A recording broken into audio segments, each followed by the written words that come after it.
เมฆกำลังเคลื่อนตัวดูกำลังเคลื่อนตัวแบบเร็วมากเลยดู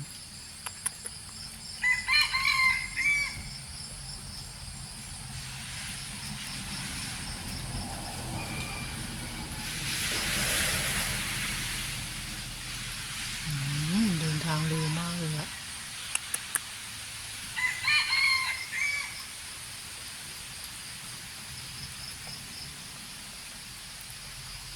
ในกล้องดูช้านะแต่ในภาพจริงโหเคลื่อนตัวเร็วมากเลยเมฆ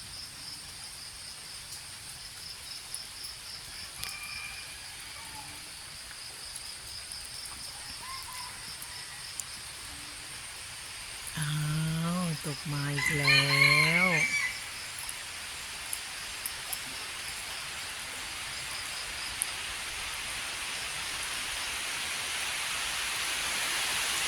นี่เราก็ตกลงมาอีกแล้วครับ